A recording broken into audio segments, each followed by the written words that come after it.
Mundo Católico, construyendo la civilización del amor, presenta.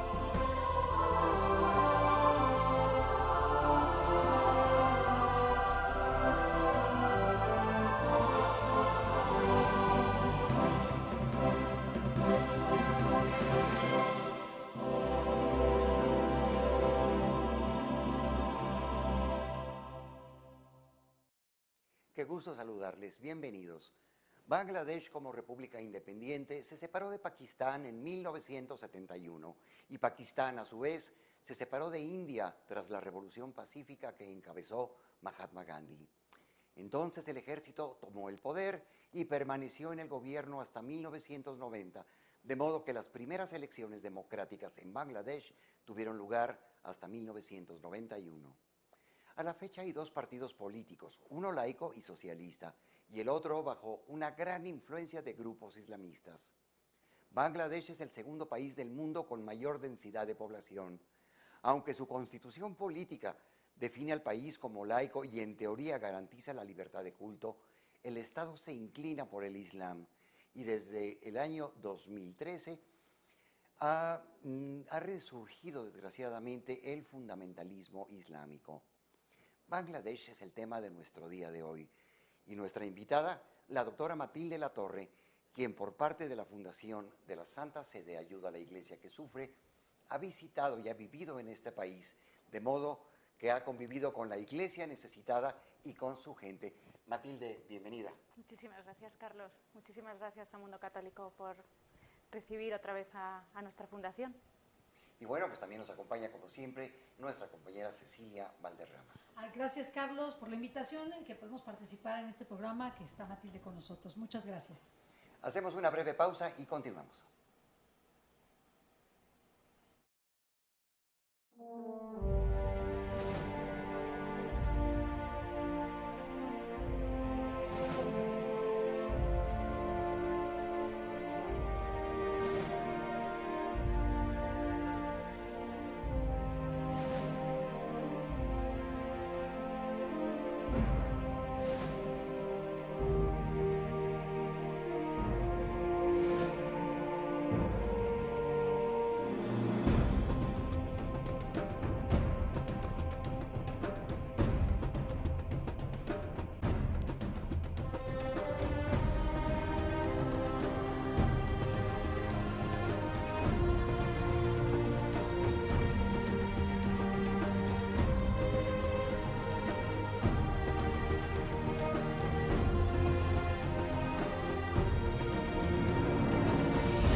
Bueno, estamos regresando en este programa de Ayuda a la Iglesia que Sufre y contamos con la presencia de Matilde Latorre. Estamos muy contentos de tenerla con nosotros. Ya ha estado aquí Matilde, nos ha compartido muchas de sus experiencias, pero nunca nos ha compartido ¿Cómo fue su estancia en Bangladesh? Cuéntanos un poquito, Matilde, ¿cómo fue tu estancia en Bangladesh?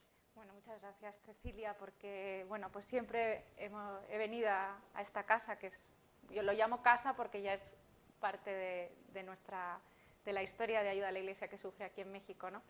Bueno, pues para hablar de la oficina, de cómo va aquí en México, pero nunca de lo que es para mí un país que me cambió la idea de lo que hace la Iglesia Católica en el mundo islámico, ¿no?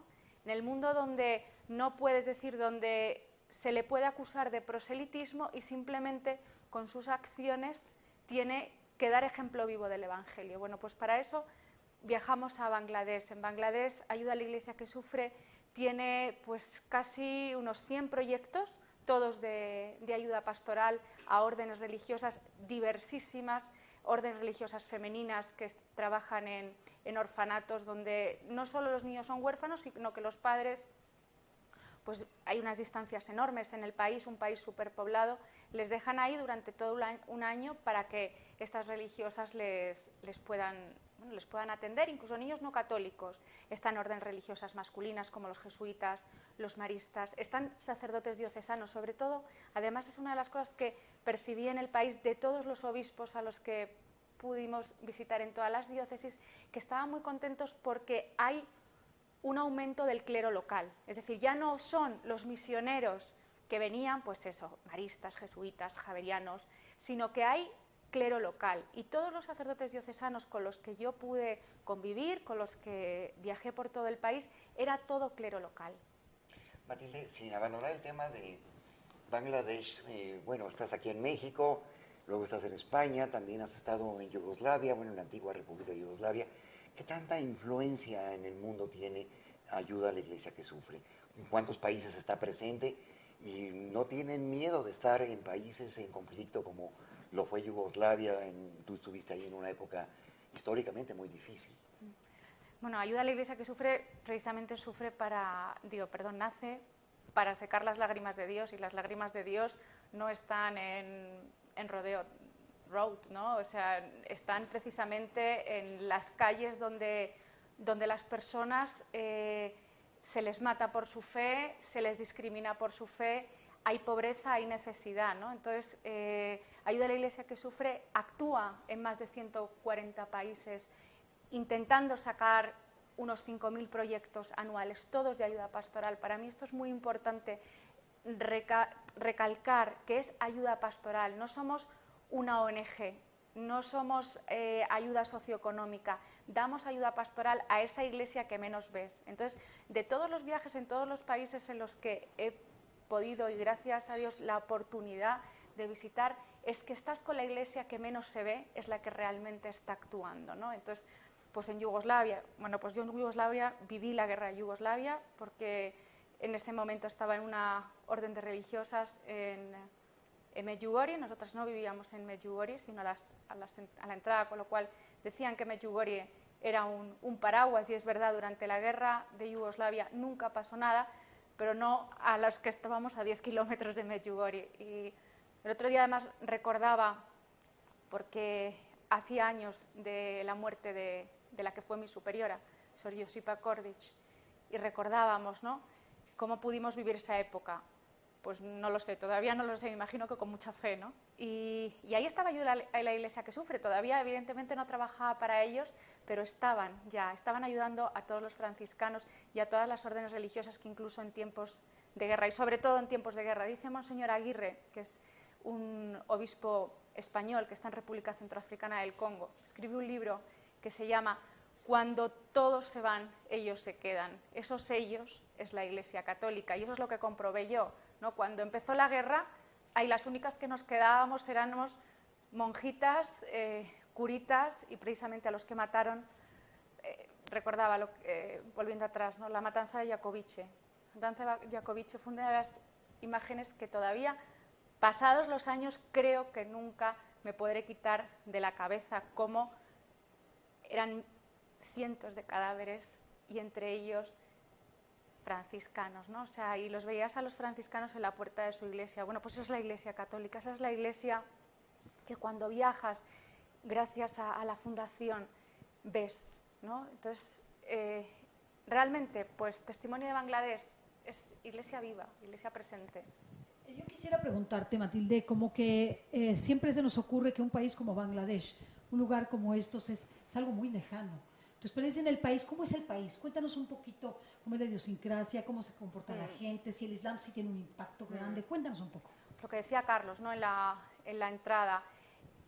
Bangladesh nace de la separación de dos países, ¿no? Es la guerra indio-pakistaní, y Bangladesh queda encuadrado en la parte de Pakistán, que es la parte musulmana. La India queda con la parte hindú. De ahí, pues, evidentemente hay un golpe de Estado en el 71 y se separa, pero esa impronta musulmana queda presente. Es verdad que es como muy chocante, porque ves a las mujeres con sus saris y, sin embargo, muchas las ves ya con sus velos, o a los hombres las ves con las típicas barbas de integristas islámicos. Las mezquitas las hay por todas partes. Mira, hay una imagen de pobreza absoluta, o sea, las carreteras, no hay carreteras, es todo arena. Sobre todo, la pobreza la ves por las calles, ¿no? Porque la gente vive en la calle. Las casas son prácticamente inexistentes, entonces hay miles de tiendecitas, la gente vive y pasa el tiempo en sus tiendas. Y hay una cosa que me sorprendió, es un poco estúpida, ¿no? Pero hay muchísimas tiendas de megáfonos. Esos megáfonos son para las mezquitas. Son para que escuchen la oración. Para escuchar la oración. Al lado, además, es una ley no escrita. Al lado de cada convento hay una mezquita. Ay, qué impresionante. Entonces, impresiona, ¿no? Yo me acuerdo que la primera noche que pasé en Dhaka, estaba en el centro pastoral de Dhaka, y claro, pues con eso que llevas el horario cambiado, de repente empiezas a escuchar una voz y es el que llamaba a la oración, ¿no? Y te sobrecoges, porque estás estás recogida entre los muros de un edificio de la Iglesia Católica, y al lado ves ese islamismo que va creciendo, pues bueno, como en la actualidad vemos a cada momento. Entonces, la Iglesia Católica, es verdad que en Bangladesh tiene una presencia muy visual, pero muy visual, ¿por qué? Porque, como ha dicho Carlos, es un país muy pobre. Es un país, además, con dos partidos políticos, pero de religión musulmana. Es decir, el socialista que está en el gobierno es musulmán y es de religión musulmana. Y, evidentemente, aunque hay una democracia, hay una intolerancia hacia los católicos. Ha habido atentados. Hace muy poco asesinaron a un sacerdote en Bandarbán, que es la zona más conflictiva. Yo, cuando estaba allí, sufrimos un atentado, un monasterio budista. Entonces, nosotros, como Ayuda a la Iglesia que Sufre y como denunciantes de la falta de libertad religiosa de todas las religiones, ¿no? Entonces, impactó, porque además estábamos en un convento, después el presidente de Ayuda a la Iglesia que Sufre estaba en la parte masculina. Pues fuimos al día siguiente a ver a esos monjes budistas que les habían sufrido ese atentado, ¿no? Bueno, pues para solidarizarnos con ellos. Entonces, la sociedad en Bangladesh es una sociedad muy pobre, el gobierno es un gobierno muy corrupto, y la Iglesia Católica, yo siempre lo pensaba, si no existiera la Iglesia Católica, que egoístamente al gobierno les viene bien que exista la Iglesia Católica, claro, sobre todo para cubrir esas deficiencias en sanidad, en educación, en atención, ayuda económica, en ayuda social, sería absolutamente un país totalmente devastado. Matilde, en 1971, precisamente ese año histórico para Bangladesh, hubo un magno concierto internacional en Nueva York, Ringo Starr, Ravi Shankar, en fin, muchas personas internacionales de Occidente se unieron para dar un concierto a favor de la infancia, precisamente de Bangladesh, y el dinero que se juntó, ¿verdad?, fue para la UNICEF. ¿No hay un recuerdo de gratitud hacia Occidente? Pues los ayudaron a salir a flote en un momento crítico de su historia. ¿Sabes lo que pasa, Carlos? Que todavía, si nos fijamos, o sea, yo creo que si cada uno de nosotros mira en las etiquetas de su ropa, en muchas pone Made in Bangladesh. Esos niños, a pesar de esa ayuda puntual que Occidente, con ese superconciertazo que se dio, sigue siendo todo un teatro, Carlos. Sigue habiendo grandes fábricas en las cuales grandes marcas europeas que todos llevamos ropa, no voy a hacer publicidad, pero vamos, están en todos los centros comerciales del planeta, tienen a esos niños todavía, es decir, la infancia sigue estando explotada en Bangladesh, con lo cual no ha cambiado demasiado la cosa. Lo que sí que es verdad es que la Iglesia Católica, lo que yo he percibido, sobre todo en la gran ciudad de Dhaka, es que la Iglesia Católica hace un acompañamiento social en los sanitarios. Cuento una anécdota. Hay un hospital que la llevan una orden religiosa italiana, se llama María Bambina. Bueno, pues el hospital es muy gracioso porque se llama Virgen de Fátima. Lo bueno es que pusieron Virgen de Fátima porque los musulmanes solo leen Fátima. Entonces no hubo problemas con el nombre, ¿no? A los dos nos servía, les cuadraba. Bueno, pues fuimos, era una maternidad, y bueno, pues estamos allí, vamos las monjitas, ahí me dicen que si quiero pasar a un paritorio, y yo les digo que mira, que muchísimas gracias, que es un honor, pero que yo con quedarme fuera, ¿no?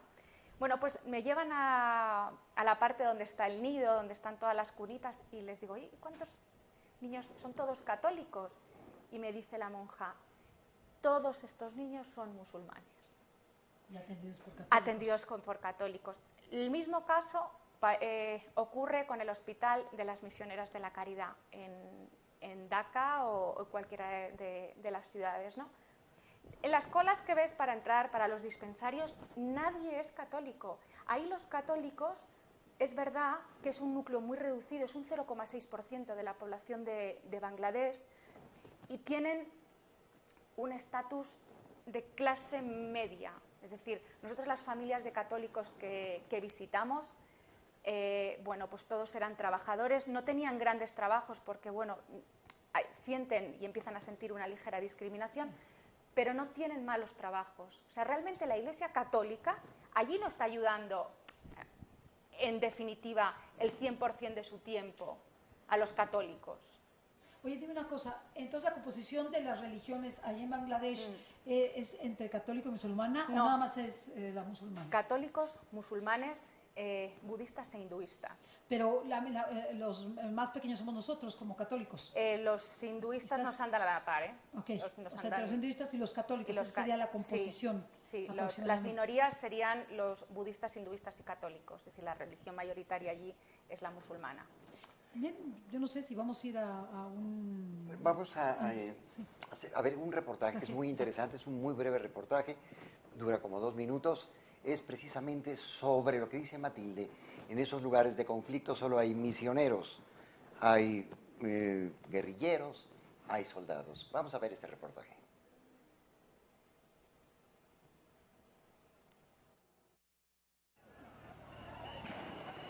Madrugada violenta en Bangladesh. Manifestantes islamistas radicales reclamaban una ley contra la blasfemia. La policía antidisturbios dispersó la manifestación de decenas de miles de personas. El saldo oficial reporta al menos 36 muertos y cientos de heridos en Dhaka. Los enfrentamientos entre manifestantes y fuerzas de seguridad transformaron las calles de la capital en un campo de batalla. Los partidarios del recientemente creado grupo radical Hifayat-e-Islam quieren pena de muerte para quienes calumnien al Islam. La primera ministra Sheikh Hasina, que desde 2009 está al frente de un gobierno laico en este país de mayoría musulmana, rechazó la petición. Argumenta que la legislación ya permite condenar a las personas que insultan al Islam.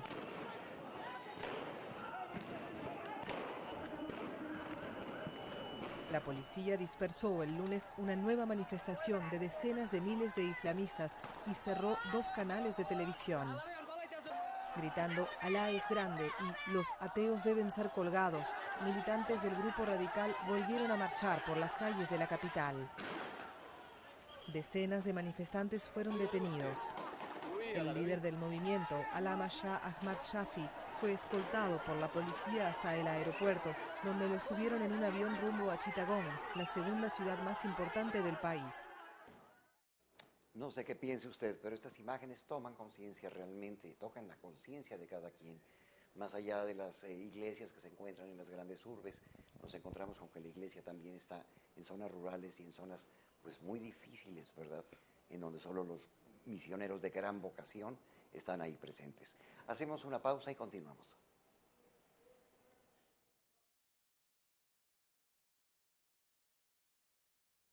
Regresamos con la doctora Matilde Latorre, quien estuvo viviendo en Bangladesh por parte de la Fundación de la Santa Sede, Ayuda a la Iglesia que Sufre. Bueno, Matilde, el país Bangladesh se define como laico, pero hay una mayoría musulmana. También se rige esta comunidad musulmana por la Sharia, es decir, por las leyes coránicas. ¿Y en qué medida se respeta el laicismo en Bangladesh? El país evidentemente nace con una constitución, eso ya es una garantía, pero hablamos de una constitución del año 91, ¿no? Realmente el mundo y sobre todo en los países islámicos todo ha variado muy rápido a raíz, de la caída de las Torres Gemelas, ¿no? Evidentemente la Sharia, las leyes coránicas se aplican. Sí que es verdad que hay una ley, hay un ministerio para las minorías religiosas. Minorías religiosas no solo es la católica, están los budistas y están los hinduistas. No quita que haya radicalismos. Hace muy poco atentaron y mataron a un sacerdote. Ha habido muchísimos atentados, sobre todo en el año 2011, 2012, muchísimos atentados, sobre todo en unas montañas, en las montañas de Bandarbán, donde había células del grupo terrorista de Al-Qaeda. Dentro de eso, yo sigo manteniendo que en Bangladesh es uno de los países, evidentemente, con una mayoría islámica, donde está la ley de la Sharia, pero la Iglesia Católica hace tal servicio social que, quitando rencillas tribales, ¿no? en pueblos, en zonas rurales, realmente la Iglesia Católica es respetada por el trabajo que hace la propia Iglesia Católica para católicos y no católicos, sobre todo para musulmanes, que es la gran mayoría. En efecto, fíjate que aquí estamos viendo que el día 6 de junio del 2013, una turba precisamente atacó y pues hubo personas heridas en la comunidad católica, y también la violencia en el 2013 abarcó también contra a un grupo de hinduistas. Yo quisiera comentar, además de este concurso de religiones, también hay un concurso de etnias. ¿Qué etnias son las que existen en los grupos étnicos en Bangladesh? Son muchísimos, sobre todo la etnia mayoritaria es los Marma. Los Marma casi todos son de zona rural, o sea, no hay, sin embargo, evidentemente, pues muchos han ido a las grandes capitales, ¿no? Sobre todo a Dhaka. Pero son tribus pacíficas, y ves en las poblaciones rurales donde todos conviven, pero es que precisamente en esas poblaciones rurales lo que menos hay son católicos. Ahí generalmente lo que encuentras son minorías hinduistas y musulmanas. Y ahí no tanto, es decir, ¿sabes lo que yo he visto realmente en Bangladesh? Que la gente realmente, lo de la religión y lo de... O sea, un musulmán convencido no he visto en Bangladesh.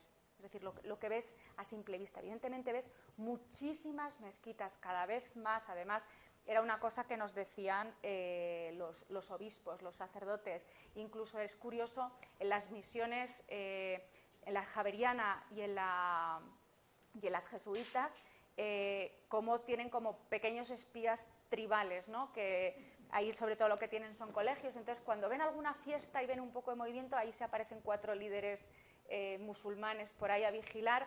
Están siempre como, bueno, con ese aliento detrás del cuello, pero no hay más que rencillas en las zonas rurales, y sobre todo ahí precisamente no hay católicos. Es verdad que empieza un número de conversiones a raíz de estas misiones, claro. Pero no solo los niños que van a estas misiones, lo que llaman ellos los hostels, no son católicos, simplemente consideran sus padres que es el único modo que tienen esos niños de salir adelante. Claro. Entonces ese es el respeto, ¿no? Pero sí que es verdad que las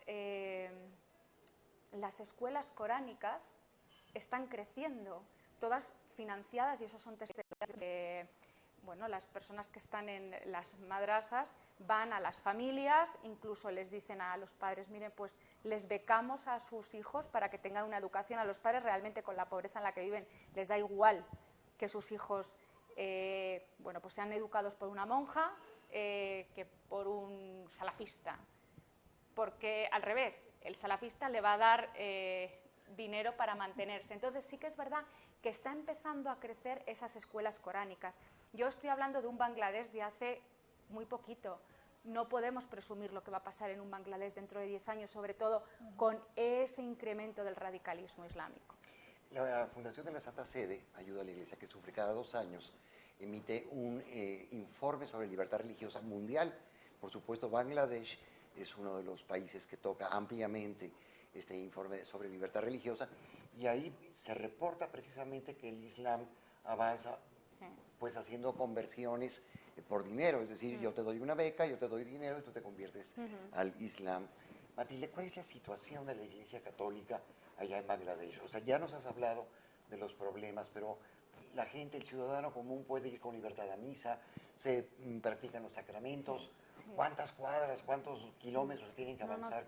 Con total libertad, es decir, total libertad. Además, en las capitales hay centros pastorales importantes y las mujeres, yo me acuerdo una vez nos hicieron un encuentro, las Marías del Sagrario, unas señoras que lo que hacen es rezar en los sagrarios para que no estén abandonados, ¿no? Pues iban con sus bandas. Es curioso, ¿no?, cuando ves una mujer con sari en un país musulmán y llevaba una cordón azul con una virgen, ¿no? Pues total libertad, es decir, no hay ningún problema siempre que no haya un proselitismo, es decir, siempre que no haya un intento de conversión por la Iglesia Católica. Pero es decir, las iglesias están abiertas, los centros pastorales se vive con total normalidad, los obispos no tienen una seguridad especial. No sé si os he dejado varias fotos en las cuales nosotros íbamos tranquilamente con un coche, un chofer y 2 obispos, es decir, no hay ningún problema, quitando, pues evidentemente, que es un país islámico, que cada vez el Islam está creciendo, que las escuelas coránicas ahí sí que están convirtiendo y que evidentemente no sabemos lo que puede pasar, pero es tal el favor y tal el cariño con el que yo he visto que se trataba a religiosas que iban por la calle simplemente pues en los barrios, en lo que se llaman los slums de las grandes ciudades, en los cuales los slums son casas de lata sin ningún tipo, o sea, insalubres por completo, y cómo daban consuelo, daban cariño sin ningún intento de conversión en absoluto. Van con sus hábitos, los sacerdotes van con sus clerman, es decir, no hay, en ese sentido, por ahora no hay problemas. Y ya experimentando el país, ¿cuál es la situación de las mujeres y de los niños? ¿Cómo viven? ¿Cómo se desenvuelven? Claro, ahí sí que son las grandes desprotegidas, ¿no? Sobre todo, pues lo que os había contado antes, son las grandes trabajadoras de las fábricas del textil en Bangladesh. Ahí las mujeres trabajan horas y los niños trabajan desde muy pequeñitos. Sí que hay una desprotección de la mujer. Y es verdad que están surgiendo como partidos feministas en Bangladesh precisamente luchando por esto, pero que es verdad que sigue habiendo una total desatención por parte de la comunidad internacional. Matilde, te quería preguntar, los programas sociales, tanto de la Iglesia como los programas sociales pues, de la Fundación Ayuda a la Iglesia que Sufre, ¿qué tanta aceptación tienen? ¿No lo toman como un proselitismo religioso? Nos hablabas de que las religiosas, por ejemplo, de Madre Teresa de Calcuta, atienden sobre todo a niños musulmanes.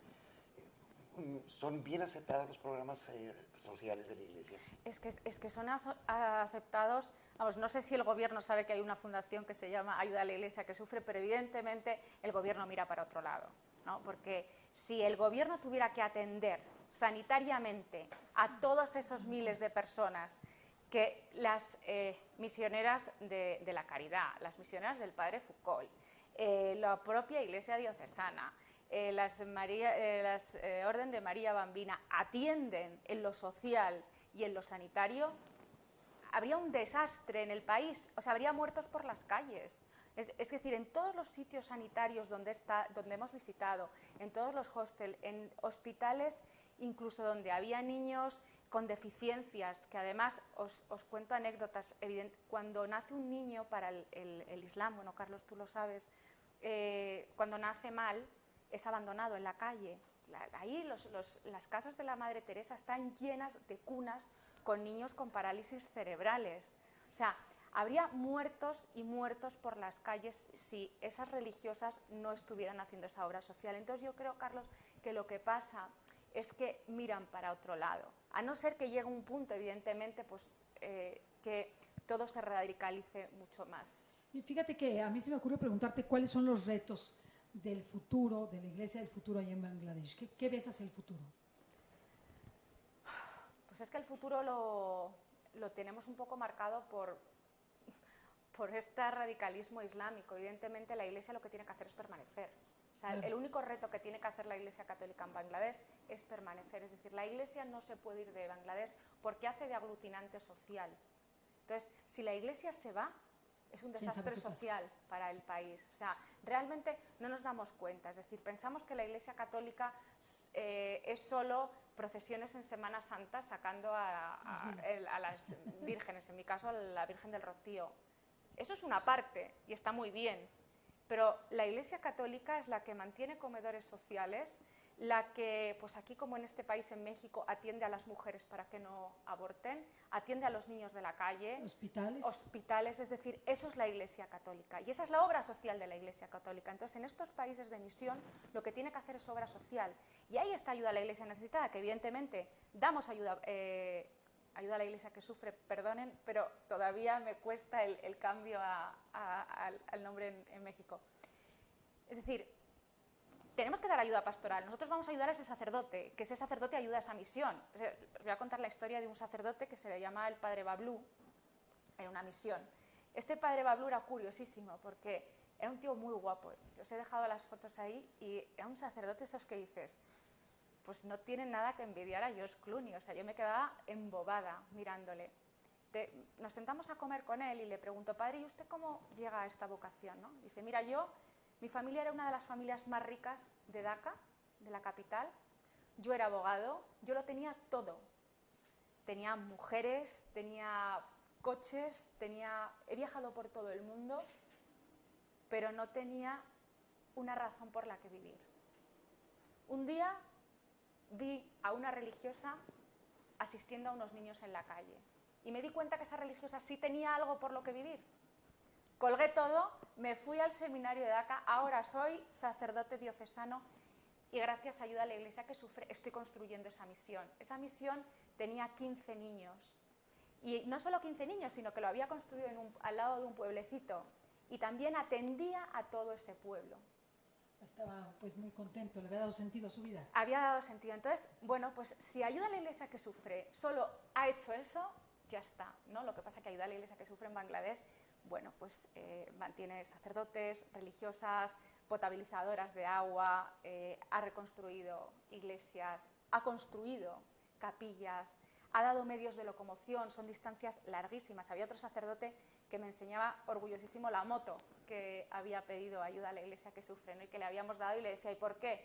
Entonces, claro, ya después de pasar 2 días en ese país te das cuenta por qué la gente conduce en moto. O sea, porque es que la muerte en un coche la ves muy de cerca, ¿no?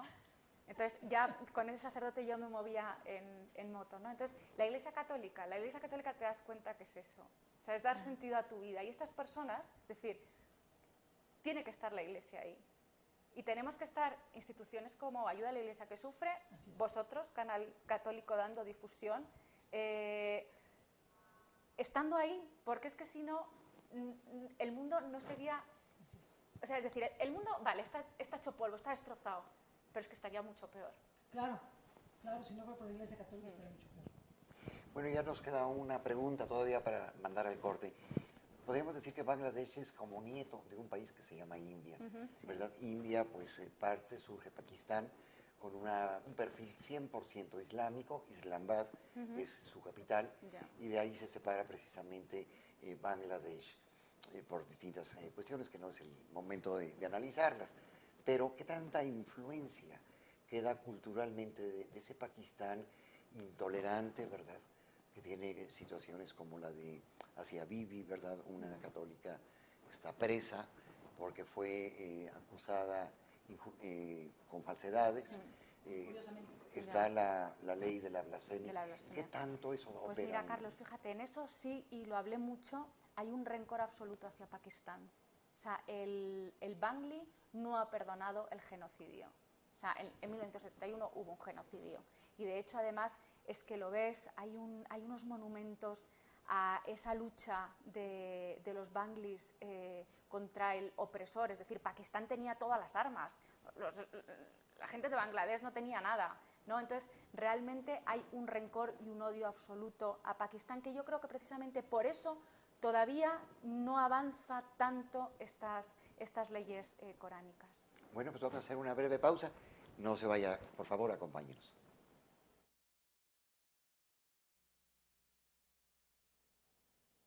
Continuamos. Bueno, pues así como ese concierto magno, ¿verdad?, de 1971, en el que se buscó beneficiar a la infancia de Bangladesh, de esa naciente Bangladesh como país independiente, pues Ayuda a la Iglesia que Sufre también hace un concierto permanente de esfuerzos, ¿verdad?, para ayudar, pues en este caso pastoralmente, a la iglesia necesitada. ¿Cuáles son los proyectos pastorales, los proyectos de todo tipo que tiene Ayuda a la Iglesia que Sufre en Bangladesh? Sobre todo en Bangladesh, lo que tiene Ayuda a la Iglesia que Sufre es manutención de sacerdotes por los estipendios de misa. Piensen que los estipendios de misa es lo que hace que ese sacerdote pueda vivir. Estos sacerdotes sus sueldos son de unas diócesis muy pobres. Entonces, sus obispos lo que buscan es que haya un organismo internacional de la Iglesia Católica que puedan mantener a esos sacerdotes, y además de una manera preciosa, porque ese sacerdote lo que hace es, por ese estipendio de misa, rezar por la persona que ha hecho el donativo. Entonces, bueno, pues aprovechar desde aquí que también lo hagan ustedes, que mantengan sacerdotes como los sacerdotes de Bangladesh, ¿no?, a través de Ayuda a la Iglesia que Sufre, a través de su página web, porque ese donativo lo que va a hacer es que un sacerdote pueda mantener a una comunidad de fieles en esta iglesia también sufriente y necesitada, pero encima es que va a rezar por usted. O sea, es que no hay nada más bonito que te regalen una misa, ¿no? Pues sobre todo manutención de sacerdotes, reconstrucción, porque, si aquí en México les llueve, en Bangladesh eso es eso sí que son diluvios. En la época de lluvias, aquí yo me quejo de que es época de lluvias, pero es que allí era imposible. Es decir, caminabas por la calle hasta aquí. Entonces, ahí sobre todo lo que tenemos que hacer, y sobre todo hay muchos proyectos de impermeabilización de los conventos, de arreglar los techos de las iglesias, centros pastorales. Sobre todo estamos construyendo, y cuando yo estuve nos pidieron muchos centros pastorales para que los laicos pudieran suplir con el gran territorio que es esa falta de vocaciones todavía que hay ahí, como una iglesia muy jovencita que es la iglesia nativa. Entonces, centros pastorales donde los laicos se puedan reunir, donde los laicos puedan, incluso formación también de catequistas, material de catequesis también estamos dando muchísimo, medios de locomoción para los sacerdotes, para las religiosas, infinidad de proyectos, es que eran de lo más variado, pero así un poco sobre todo es la reconstrucción por cómo es el país y el clima, y la manutención de los sacerdotes. Y yo te quería preguntar algo, además de los donativos que pueden hacer a través de la página web, te meten a tu página web, ¿nos las puedes repetir para que podamos...? www.ayudalaiglesiaquesufre.mx. Entonces, se puede donar en numeral con tu tarjeta, puedes donar lo que tú quieras, pero si quieres donar en especie, si quieren donar, por ejemplo, no sé, cobertores, o quieren donar motocicletas, o quieren donar, ¿pueden hacerlo? No, a través nuestro no. O sea, sí. Nosotros, evidentemente, todos los proyectos que nos piden son de ayuda económica, que además con una transparencia total, porque esos proyectos los piden a través de su obispo de la diócesis, con lo cual no hay posibilidad de que haya un intermediario fraudulento, y sobre todo que es que nosotros pasamos 2 auditorías anuales, nuestra fundación y todas las 20 oficinas que somos pasamos la auditoría de la Santa Sede más una que nos hacen elegir a concurso, una externa. Este año nos ha tocado Pricewaterhouse, en la cual es una total transparencia entre lo que dona el benefactor y lo que llega a destino, ¿no? Entonces, como tal, como en especie, no. Entonces, desde aquí, pues lo que tienes que hacer, cuando me lo preguntan muchas veces, sí, vayan a Cáritas. Es decir, creo que tenemos que ser muy leales entre todos los que estamos trabajando en este gremio. Nosotros no lo hacemos, pero Cáritas diocesanas o las Cáritas internacionales, seguro. Pero nosotros lo único pues, es ayuda económica y en oraciones y en tiempo. Pero nosotros tenemos como varios tipos de aceptar donativos. Donativo, evidentemente, económico, que recen por nosotros. Les pido aquí a los televidentes de Mundo Católico que recen no solo por esta iglesia en Bangladesh, sino por la iglesia necesitada en el mundo.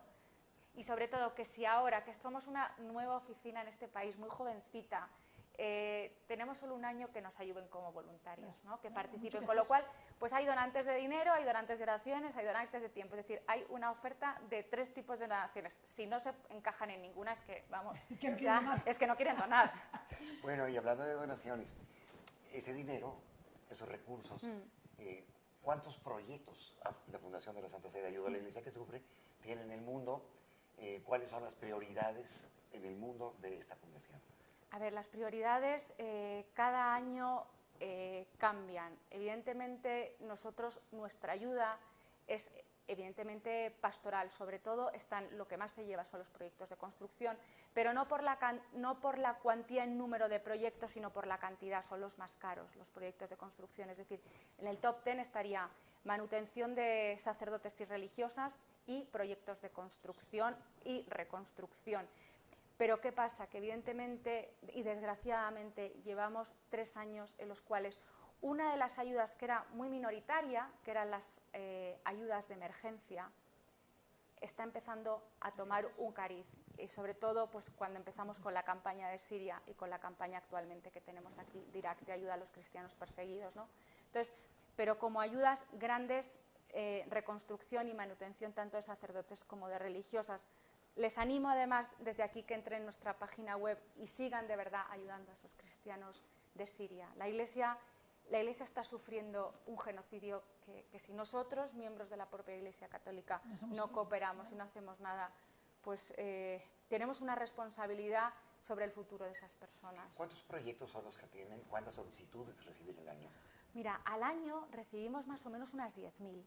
Que podamos realmente dar el positivo, pues la mitad. Las otras no quiere decir, la otra no quiere decir que no se hayan aceptado, quiere decir que es que este año no tenemos más dinero para, no podemos aceptarlas, pero se quedan ahí, es decir, nunca quedan olvidados esos proyectos. Hay otras que evidentemente hay un defecto de forma, en la manera de formular, pero intentamos, y además es como una rememoranza de nuestro fundador, que hay que aceptar todos los proyectos, vamos a intentar aceptar el mayor número de proyectos y bueno, pues hay que trabajar mucho, por eso trabajamos mucho. Yo quería preguntarte algo también final que me interesa. Hay, dentro de los proyectos que tienes en Bangladesh, tienes la formación de sacerdotes y la construcción, no solamente reconstrucción, la construcción de iglesias. Ajá. Cuéntanos de esto, pero yo me quiero también que me contestes. ¿Pueden construir iglesias efectivamente a pesar de la mayoría islámica que tienen y del control que tienen del gobierno islámico? Sobre todo en misiones. Sí. Es decir, en las grandes ciudades no se puede construir, se puede reconstruir iglesias y bueno, dentro de rehabilitar. Sí que en las construcciones que son de pertenencia de una orden religiosa. Okay. Entonces ahí sí que se están construyendo iglesias. ¿Y la formación de los sacerdotes es local o los mandan a formar? No, local. Todo el seminario está allí en Dhaka. Además es un seminario súper floreciente, súper floreciente. Tanto el mayor como el menor, ¿eh? O sea, no hay problema. O sea, es decir, a ver, sí que es un país islámico, sí que hay una ley de la Sharia, sí que están creciendo las madrasas, pero la Iglesia Católica es necesaria en Bangladesh, con lo cual el gobierno, los Bangladesh, los banglis serán lo que sean, pero tontos no son. Hay un punto interesante también que reporta el informe sobre libertad religiosa. Cuando una persona en Bangladesh tiene que cambiarse de religión, porque así lo desea, tiene que acudir a un notario público, ¿verdad? A que dé fe de que se cambia de manera libre. Sí. Pero esto es si un católico se quiere pasar al Islam. Pero ¿qué tanta libertad hay en términos reales Claro. si un islamista se quiere... Evidentemente, un probablemente ninguna, es decir, ahí probablemente no creo, es decir, ahí entraría se ejecutaría la ley de la Sharia y la ley del proselitismo, no lo sé. Ahí, Carlos, sí que nunca, o sea, esos testimonios no me habían llegado nunca, evidentemente. ¿Por qué? Porque las únicas conversiones que yo he vivido eran en zonas rurales, la cual esas personas no creo que estuvieran inscritas ni supieran lo que era un notario. Es decir, ahí lo que hacían los sacerdotes era bautizarles. Es verdad que es que son muy listos, o sea, es que, a ver, es que es un poblado con 4 chozas. Y ahí tampoco es que sean musulmanes de estar rezando y el Ramadán. Entonces, bueno, pues son musulmanes como yo puedo ser, pues no sé, ortodoxa. O sea, es que no hay una práctica real. Entonces, llega un sacerdote, como este que os hablaba del padre Bablu, pone una misión, le atiende a los niños, le cura a los otros. Pues mira, pues evangelizas, y si te tienes que bautizar, pues oye, pues te bautizas. Entonces, pues se bautiza una, se bautiza después la vecina y se bautiza la de al lado. Ahí el gobierno no se entera si se han bautizado o no se han bautizado, y menos se han ido a un notario. Entonces, una cosa es lo real, evidentemente, lo que dices tú, ¿no?, de las conversiones en las ciudades, pero eso en zonas rurales te puedo asegurar que yo esa experiencia no la he vivido. ¿Ayuda a la iglesia que sufre, ayuda nada más a católicos, a la iglesia católica, o también a ortodoxos, anglicanos? No, y además, fíjate, te cuento una anécdota. Empezar a ayudar a la iglesia ortodoxa, al padre Berenfried, le estuvo a punto de costar la dimisión de todo el consejo de ayuda a la iglesia que sufre internacional en Alemania, porque se negaban a ayudar a la iglesia ortodoxa, y era una petición del Papa Juan Pablo II, ¿no? Es decir, esa iglesia ortodoxa estaba muerta de hambre en Rusia, no había manera de vivir, la población era inmensa, ¿no? Entonces, no lo veían, no había manera, incluso muchas oficinas, entonces, pues no sé cuántas eran en el mundo, pero menos la oficina de España. Tengo que tener a gala que nuestro fundador de la oficina de España, el padre Alfonso López Quintas, vio clarísimo que había que ayudar a la iglesia ortodoxa. Pero no solo ayudamos a la iglesia ortodoxa, ayudamos a la iglesia, al resto de confesiones cristianas, maronitas, caldeos, siriacos, ayudamos incluso a la iglesia anglicana, en zonas de África negra, ¿no? Colaboramos con instituciones protestantes como Open Doors, ¿no? Es decir, creemos en el ecumenismo, qué narices, o sea, somos los primeros que tenemos que dar, y sobre todo no convertimos a nadie. Es decir, me acuerdo que mi abuela estaba empeñada en la conversión de las personas. Digo, abuela, no conviertas a nadie, sé buena católica, ¿no? Pues eso es lo que claro, que eso es lo que más convierte, o sea, entonces, pues bueno, pues eso es lo que yo creo que hace ayuda a la Iglesia necesitada. Ayudar a que el evangelio sea vivo y la gente, bueno, pues vea y dice, joder, pues, oye, si esa monjita ayuda a ese que no tiene que comer, oye, esta señora no será del todo mala, ¿no? Con lo cual, ese señor en el que creen tampoco será del todo malo. Pues le agradecemos muchísimo la asistencia a todos ustedes que nos hayan acompañado aquí en este canal. Hay algo que quiero reflexionar. Madre Teresa de Calcuta decía que hay muchas formas de ejercer la caridad. Una sonrisa, tenderle la mano a alguien si se puede, también una moneda.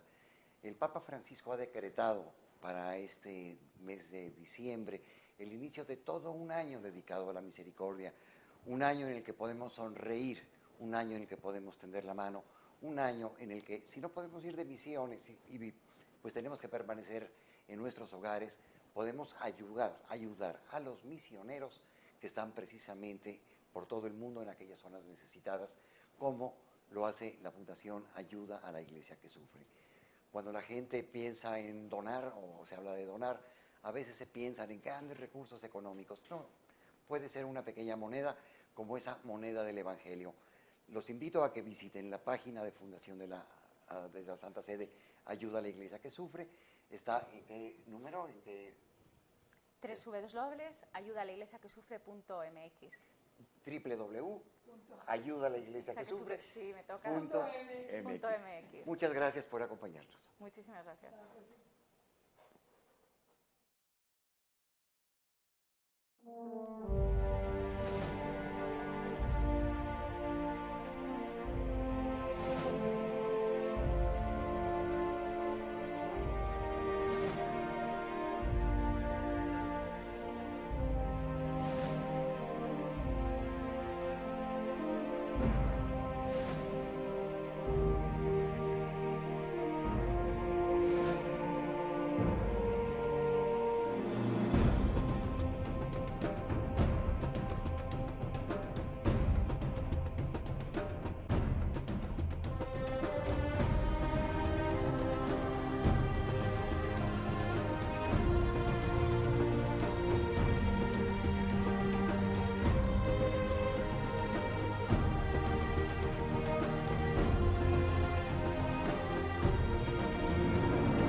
Mundo Católico, construyendo la civilización del amor.